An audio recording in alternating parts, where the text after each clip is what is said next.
तो चलिए शुरुआत करते हैं। पार्ट 2 लेकर आए हैं क्लास 10 के लिए इंडो चाइना राष्ट्रवादी आंदोलन हिस्ट्री का चैप्टर 2 है।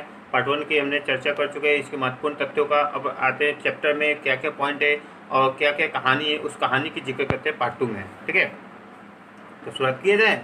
सभी तैयार हैं? बहुत लंबा चलेगा दंगल। जब तक से कोरोना वायरस है तब तक आप घर में सेफ रहें और सुरक्षित रहें, अपनों का ख्याल रखें और बच्चों के जो हैं माता पिता का सहयोग करें, उनसे कुछ सीखने की कोशिश करें और ऑनलाइन वीडियो की ज्ञान से अपने ज्ञान को बढ़ाने का भी ज्ञान करें। ठीक है, तो इंडो चाइना राष्ट्रवादी आंदोलन जो है वियतनाम 1945 में इसे पूर्णतः आज़ादी मिल गई। औपचारिक रूप से औपचारिक रूप से इसे आज़ादी मिली 1945 में। 3 देशों का समूह है, लाओस, वियतनाम और Cambodia. Laos, Vietnam, Cambodia. Vietnam के 2 जगह है, तोंगिंग अन्नाम जहाँ पे चीन का पर्वत है, बाकी लाओस और कंबोडिया पे भारत की संस्कृति थी। यहाँ तक आप सब जानते हैं, इससे पहले अपने टॉपिक में पढ़ा भी था। अब चलते हैं, एकमात्र यहाँ पे नदी थी, उस नदी का नाम था मेकोंग नदी। नदी का क्या नाम था? मेकोंग नदी। और यहाँ के जो सबसे पहले चलते हैं चीन के सहारे से आज़ादी। तो चीन के सहारे से कैसे आज़ादी मिला इंडो चाइना को? तो शुरुआती में आपको कहानी है वियतनाम के समुद्री सिल्क रूट जो है, जिसे हम लोग कहते हैं, भारत में भी सिल्क रूट है जो भूमध्य सागर का मार्ग है, उसी तरह इंडो चाइना में भी एक सिल्क रूट है जिसमें बहुत से विदेशी वस्तुओं को और खाने पीने की वस्तुओं को व्यापार के माध्यम से आने जाने के का कार्य होता था। लेकिन इस व्यापार के माध्यम से चाइना जो है इस पर रोक लगा दिया। तो गैर वियतनामी समुदाय, खैर कंबोडिया समुदाय, ऐसे लोगों को यहाँ पे आने जाने की दिक्कतें होने लगी। अब वो व्यापार नहीं कर सकते।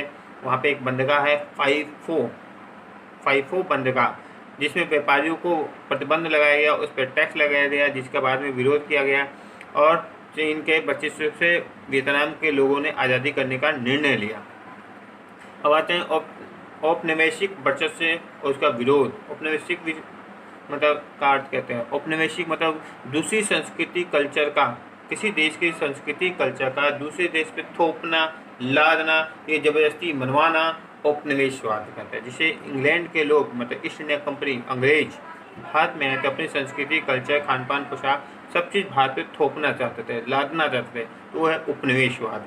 तो वही उपनिवेशवाद चीन के लोग भी किस में करते हैं? वियतनाम के लाओस और तोंगिंग जो है अन्नाम, इन क्षेत्रों पे वो करते हैं। ठीक है, तो इसके प्रभाव को ख़त्म करने के लिए वियतनामी का संगठन कैसे बना, कौन से नेता आगे आए, ये कहानी आगे पढ़ते हैं। तो फ्रांसीसी सेना 1854 में वियतनाम के धरती पे डेरा डालने लगी। अब धीरे धीरे फ्रांसीसी सेना, फ्रांस भी यहाँ पर अपना प्रभाव, कि जब बंदर और बिल्ली में लड़ाई हो है तो तीसरा लोग जो है कुत्ता वो फ़ायदा उठाता है। तो फ्रांस भी इसमें अपना देखा कि व्यापार के लिए बहुत बड़ा क्षेत्र है और प्लस यहाँ पे वियतनाम जो है वो चावल का सबसे बड़ा उत्पादक तीसरा देश है चीन और भारत के बाद, तो क्यों ना उस पर कब्जा किया जाए ताकि इसके अधिकतर क्षेत्रों पे और रबड़ भी प्राप्त हो सके। तो फ्रांस भी इसमें युद्ध में भाग लेना चाहा और फ्रांस में भी बहुत क्षेत्रों को यहाँ पे हथियाना चाहा। और यहाँ पे एक पॉइंट है, हमने बताया था कि वियतनाम में के बसने वाले फ्रांसीसियों को क्या कहते हैं? कोलेन कहते हैं। क्या कहते हैं बच्चों? कोलेन। याद रहेगा।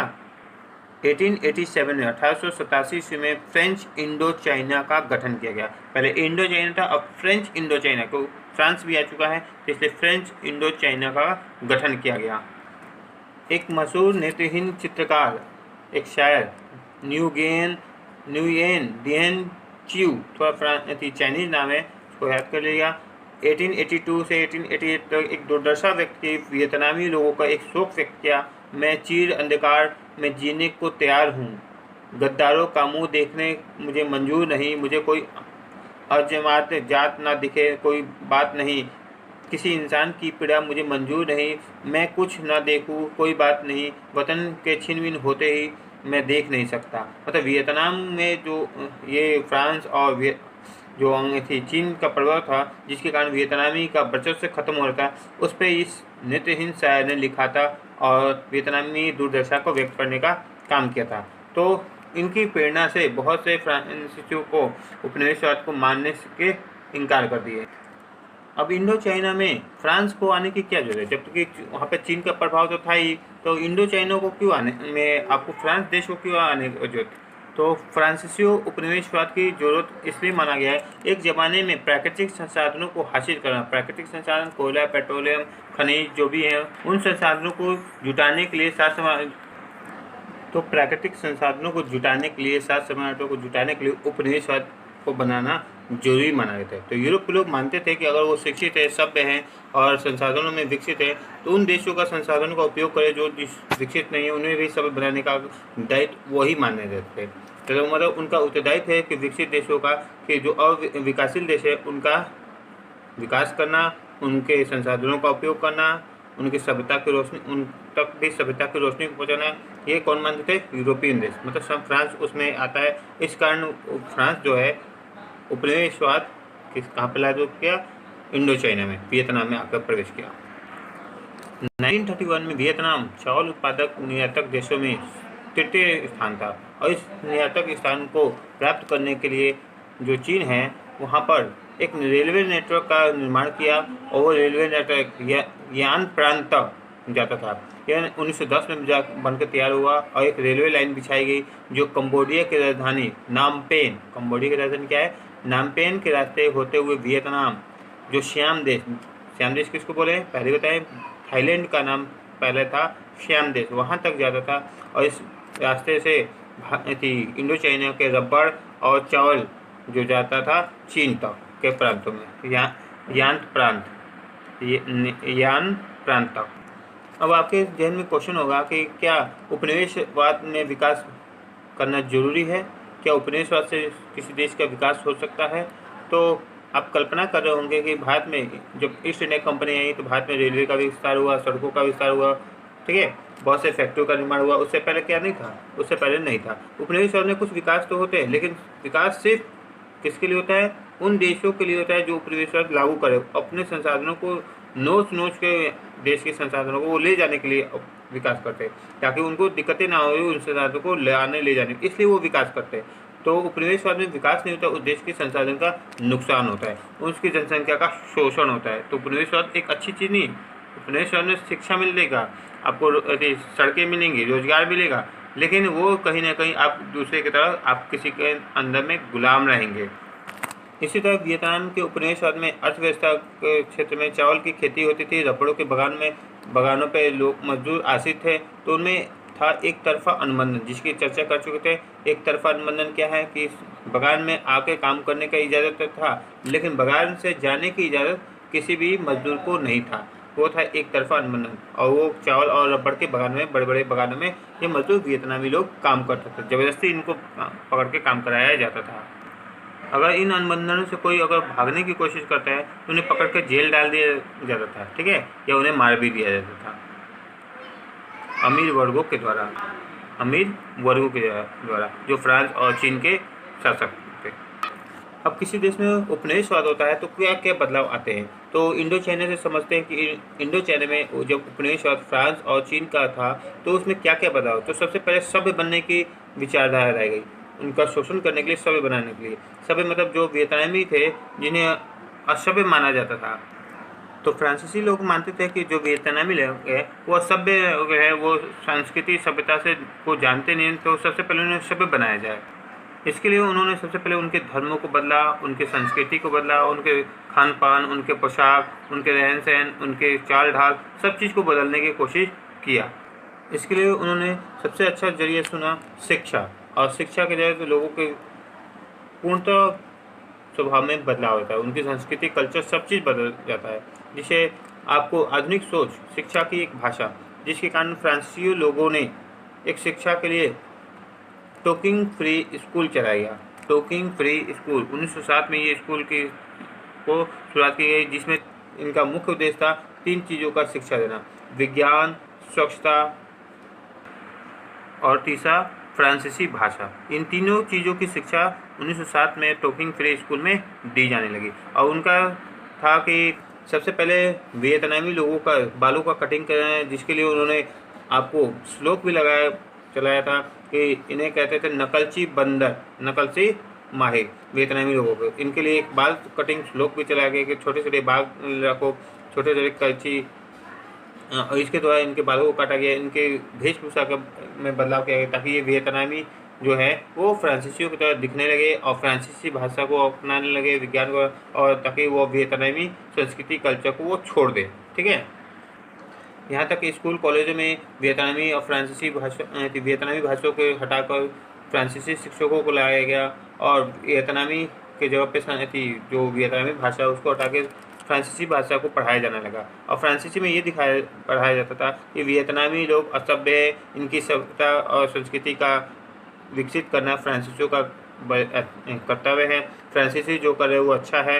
और इसी चीज़ों को जो पूरे राष्ट्रभक्त हैं वियतनामी, इनके राष्ट्रभक्त को बदल कर वो इनको एक नकलची बंदर के रूप में बना के रखना चाहते थे, जिसमें कुछ वियतनामी शिक्षक जो थे वो राष्ट्रभक्ति के दौरान उनकी जो पढ़ी हुई बातें हैं जो फ्रांसीसी भाषा है उनको बदल के, उनके अर्थों को बदल कर वियतनामी लोगों में आक्रोश आंदोलन के रूप में एकत्र करने के लिए कुछ तरीकों में बदल के बताकर उनको पढ़ाया जाता था ताकि उनमें राष्ट्र भावना की कोई कमी ना हो और वो समझ सके कि जो फ्रांस है जो उपनिवेशवाद ला रहा है वो हमारे लिए अच्छा नहीं है। जिसके कारण कुछ शिक्षकों को, कुछ बच्चों को स्कूलों से निकाल दिया गया और वहाँ के फ्रांसीसी जो हैं जिन्हें कोलेन कहते हैं, वहाँ के प्रिंसिपल जो हैं जो एक फ्रांसीसी थे, उनके विषय में कहानी है कि 1926 में साइगोन नेवेटिक गर्ल्स स्कूल में एक आंदोलन खड़ा हुआ। ये विवाद हुआ था कि अगली सीट पे बैठने का। आप भी बच्चे स्कूल में आते हो तो सबसे पहले करते हो कि अगली सीट पे बैठे। कुछ बच्चे तो गप करने के लिए पीछे भी बैठ जाते हैं, उनकी भावना को आहत नहीं कर रहे, लेकिन अगली सीट पे बैठने के लिए अच्छे बच्चे जो पढ़ने में थे जो वो अगली सीट पर बैठना चाहते हैं ताकि बोर्ड वर्क दिखे और शिक्षकों से तालमेल हो, उनसे क्वेश्चन उनसे पूछ सके, आगे बढ़ने समस्या का समाधान होता है। तो वहाँ पे अगली सीटों पे जो था फ्रांसीसी लड़कों लड़कियों के लिए रिजर्व था, उसमें वियतनामी लोग आके बैठे नहीं, लेकिन एक वियतनामी लड़की आगे बैठ गई और जिस पे पूरा बवाल खड़ा हो गया। उस वियतनामी लड़की को अपशब्द सुनाए गए और वहाँ पे स्कूल कॉलेज से उसको निकाल दिया गया क्योंकि स्कूल का जो प्रिंसिपल था वो एक फ्रांसीसी था जो कोलेन था। उसने कहा भी कि इस वियतनामी लड़की को पीछे बैठना होगा वरना स्कूल से निकाल दिया जाएगा, और उसने स्कूल से निकाला भी, जिसके विरोध में पूरे स्कूल प्रशासन में विरोध हुआ, जुलूस निकाला जाने लगा प्रिंसिपल के खिलाफ। और उसने एक सरेआम एक नोटिस दिया उस प्रिंसिपल ने, मैं सारे वियतनामी को पाव तरह कुचल के रख दूंगा और तुम लोग मुझे वापस भिजवाना चाहते हो फ्रांस में, मैं नहीं जा सकता। ये गांठ बांध कर रख लो कि मैं सारे वियतनामियों को पाव तरह कुचल सकता हूँ। अब यहीं से शुरुआत हो कि वियतनाम में छोटे छोटे क्रांतिकारी दलों का गठन हुआ। 1920 में इस आंदोलन के तहत छात्र छात्राओं ने एक राजनीतिक पार्टी बनाई। इस पार्टी का नाम है यंग अन्नाम पार्टी, जो स्टूडेंट्स के द्वारा बनाई गई, जिसे अन्नाम विद्यार्थी पार्टी भी कहते हैं। अन्नाजी स्टूडेंट द्वारा पत्रिका द्वारा बनाया गया और वियतनामियों द्वारा बनाया गया था, जो फ्रांसीसियों की हुकूमत के विपरीत में पाठशालाओं में जो पढ़ाया जाता है उसके विरोध में ये सब पार्टी का गठन किया गया। अब यहीं से शुरू होता है राष्ट्रवाद की भावना। कैसे वियतनाम में राष्ट्रवाद की भावना समझी कि हम अपनी संस्कृति कल्चर को क्यों छोड़े फ्रांसीसी द्वारा। अब इसके बाद है साफ सफाई, बीमारी, रोजमर्रा के प्रतिरोध। अब फ्रांसीसी लोग इसमें भी बदलाव करना चाहते थे कि हनोई जो क्षेत्र है जहाँ पे आपको प्लेग रोग फैला, ये प्लेग रोग फैला क्योंकि फ्रांसीसी लोग जो है वो सब क्षेत्र जो शहर के अच्छे क्षेत्रों में बस गए जहाँ पर पानी की सुविधा, नली गली की सुविधा थे, और वो नली गली की सुविधा जो निकासी जो था वो वियतनाम के उन क्षेत्रों में जाता था जहाँ पे गरीब लोग रहते थे, वियतनामी लोग रहते थे, और वो क्षेत्र पूरा सड़क का पानी वहाँ पे जाके जम जाता था, जिसके कारण बहुत बड़ी मात्रा में एक आदर्श दशाएँ पहुँच गई नली गली के पानी के मिलने के कारण चूहों के फैलने का। अब धीरे धीरे वहाँ पर चूहे फैल गए और चूहों की संख्या इतनी बढ़ गई वहाँ पर प्लेग रोग गया। क्या हो गया? चूहों के द्वारा कौन सा रोग होता है? प्लेग रोग। ये कहाँ हो गया? हनोई में, क्योंकि वहाँ पे जो इसके लिए स्वास्थ्य और साफ सफाई के उदाहरण देते हुए आधुनिक शहर के निर्माण करने 1903 ईस्वी में हनोई नवनिर्मित में ब्रूबो प्लेग महामारी के फैल गई। और इस महामारी को दूर करने के लिए फ्रांसीसी लोगों ने कुछ आंदोलन किए।